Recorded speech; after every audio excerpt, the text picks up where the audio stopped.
संख्याओं का योग पढ़ना है।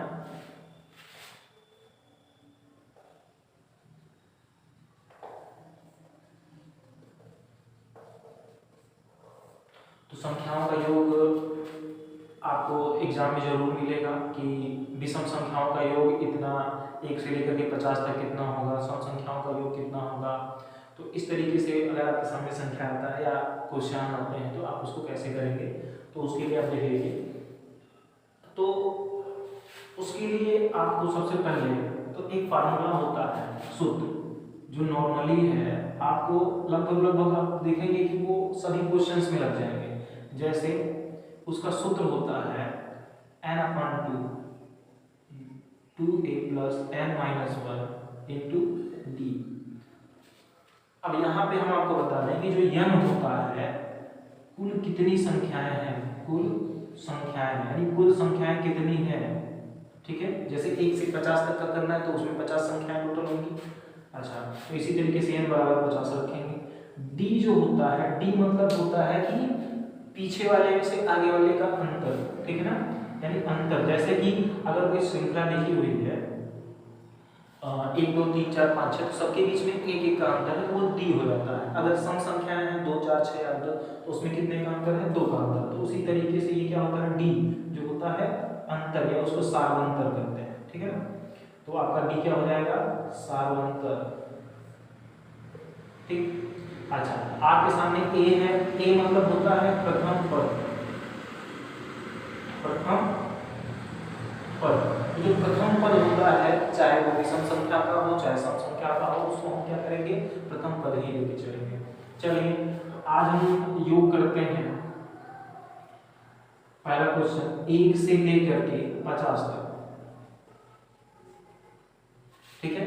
इसका नॉर्मली भी फार्मूला होता है, बट इसके लिए आप इसी फार्मूले का यूज करिए, सबसे बेटर है।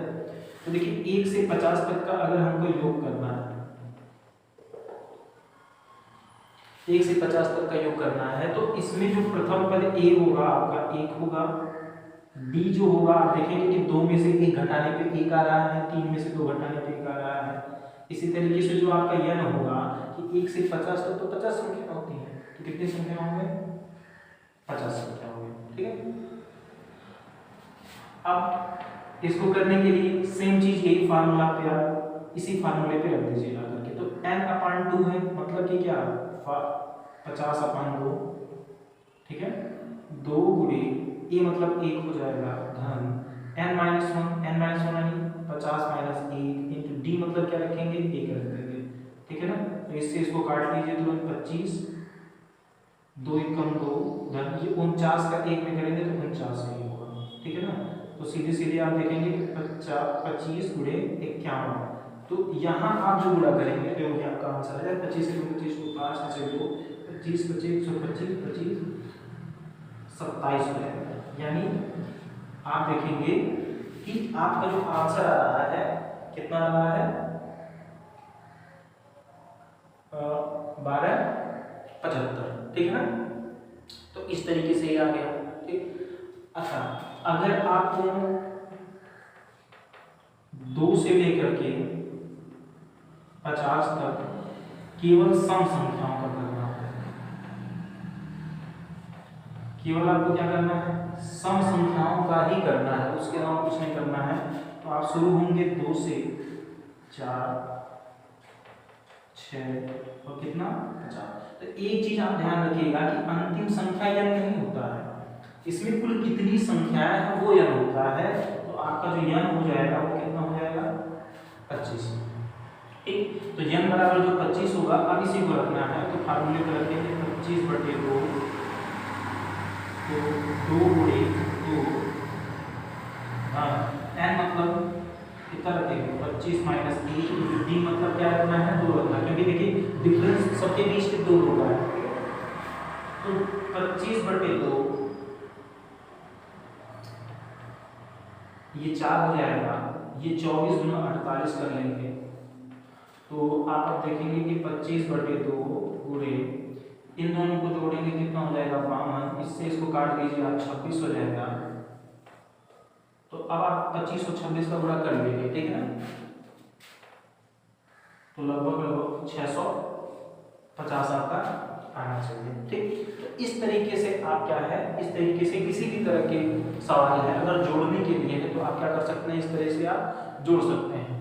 तो चलिए इसके बाद से कुछ नए इसी तरीके से अगर आपके एग्जाम में इस तरह से कुछ और क्वेश्चन आते हैं तो उसको देखते हैं कैसे करते हैं।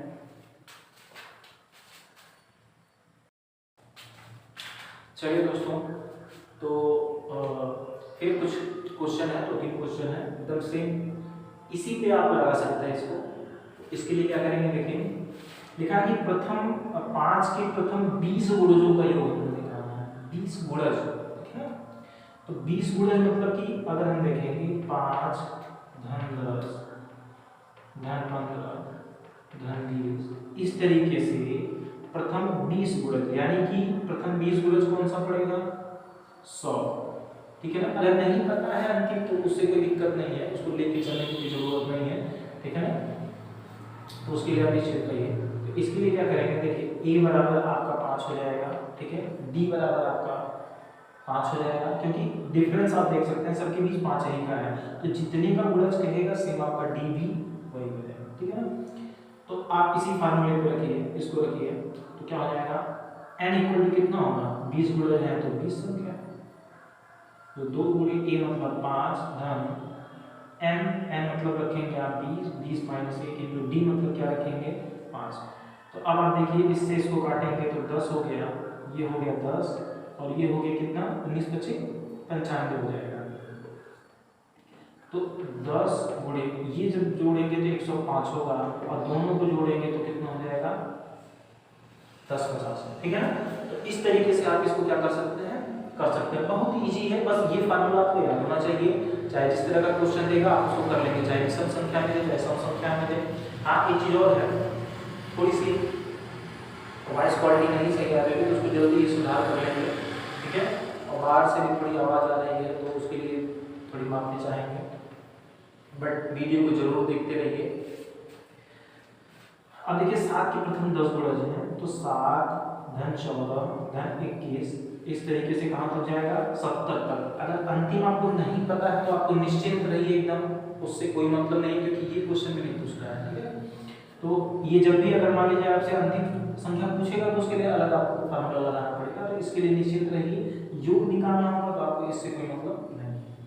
चलिए तो देखिए कितनी संख्याएं हैं, 10 संख्याएं हैं, 10/2, तो 2 गुणे 7 धन n-1 यानी कि 10 में से 1 घटाएंगे और d कितना आपका होगा 7 ही होगा, ठीक है ना। जितने का गुणज कहेगा आपका d वही होगा, आपका जो a होगा सेम वही होगा, ठीक है। हाँ एक चीज और ध्यान रखिएगा कि जहां से कहेगा, जैसे 100 और 200 के बीच के गुणज जब कहेगा तो अभी उसको नेक्स्ट क्वेश्चन में अभी बताते हैं उसको कैसे करना है। तो इसको पहले आप कर लीजिए, 5 ये हो जाएगा 14 धन ये हो जाएगा कितना 9 में से 7, 9 में से 1 9 7 63, तो आप क्या करिए इसको जोड़ लीजिए, 5 गुणे 77 अब कितना हो जाएगा 5 से 35 को 5 यहाँ से 3 5 से 35 3 38, तो ये आपका क्या हो जाएगा आंसर हो जाएगा, ठीक है ना। तो इस तरीके का जब भी क्वेश्चन आता है तो आप एकदम इसी फार्मूले पे रखिए, इसी फार्मूले से करिए, ठीक है ना, कोई दिक्कत नहीं है, ठीक है ना। चलिए नेक्स्ट क्वेश्चन पे चलते हैं।